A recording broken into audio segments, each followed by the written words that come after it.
मधुबनी के राज्यसभा सांसद माननीय श्री फैयाज अहमद जी के आवास के नजदीक हैं। सुरक्षा कर्मियों का यहाँ काफिला आपको दिख रही होगी और आप इसी से समझ रहे होंगे कि आज यहाँ सुबह से क्या हो रही है। आज सुबह से ही माननीय सांसद फैयाज अहमद जी के आवास पर छापेमारी की जा रही है। छापेमारी किस विभाग के द्वारा किस स्तर की है ये जानकारी अब तक अपडेट नहीं हो पाई है, बस लोगों से जैसे जानकारी प्राप्त हो रही है कि यहाँ सांसद महोदय के घर पे ईडी का छापा है।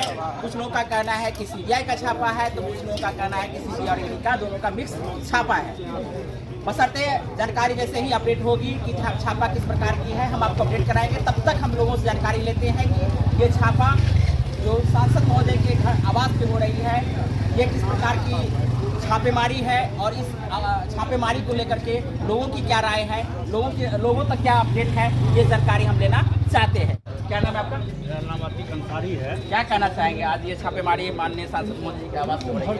छापामारी ईडी का हो या सीबीआई का, ये दरअसल बदले की भावना से हो मीडिया वाला का पानी था जो है नाम वाला वही मतलब उसका भी बदनाम किया जाता है, लेकिन इससे कोई फर्क नहीं पड़ने वाला। हमारे संसद महोदय ईमानदार है और गरीबों का मसीहा है और ये बीजेपी वाला का अपना बदले की भावना से इस तरह की कार्रवाई किया जा रहा है। बदले की भावना से कार्रवाई किया जा रहा है ऐसा कहना है। आइए हम जानकारी लेते हैं कि क्या ये मानते हैं कि बदले की कार्रवाई है और जगह भी कार्रवाई हो रही है बिहार में, खासकर आज के दिन 3 जगहों पे जैसे जानकारी प्राप्त हो रही है कि छापेमारी हो रही है और वो भी खासकर राजनीतिक नेताओं के विरुद्ध ही हो रही है। तो ऐसा क्या इसको किस रूप में देखते हैं?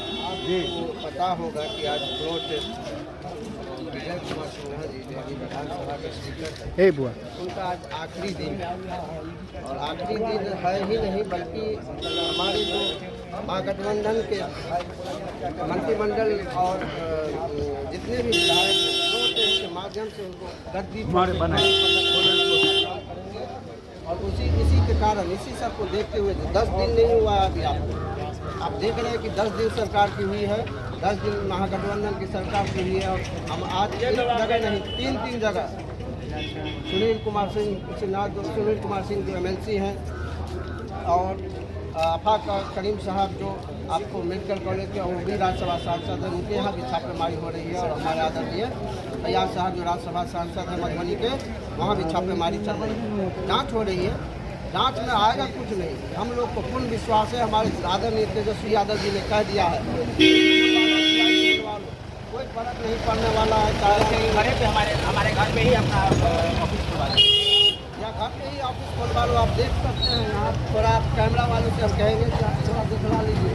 ये पोस्ट कम है, आप मधुबनी जिला में जगह पूरे इंडिया से पोस्ट मंगवा लो, कुछ मिलने वाला नहीं है। हमारे नेता ने बताया था कि यहाँ के गाय का गोबर लेके जाएंगे CBI वाले, CDI वाले, ID वाले, वही कुछ नहीं मिलेगा, कुछ नहीं मिलेगा। क्या कहना चाहेंगे? ये बीजेपी के लोगों का षड्यंत्र है, सत्ता का दुरुपयोग है और ये ईडी और सीबीआई वालों को चाहिए कि अपनी एजेंसी की प्रतिष्ठा बचाए। एजेंसी की दुरुपयोग किया जा रहा है। यहाँ कुछ इस तरह का व्यवस्था नहीं मिलेगा। जिस मंच से आए हैं आज जो प्रोटेस्ट है उसमें 4 जगह जो इस तरह बंद हो गया सो पिक एंड चूज करके जांच की जा रही है। मैं कहना चाहता हूँ कि ईमानदार हैं फैयाज साहब, इन पे इस तरह का कोई जो एलिगेशन लगाया जा रहा है वो पॉलिटिकल एजेंडा के तहत लगाया जा रहा है। इस तरह की कोई व्यवस्था यहाँ है नहीं।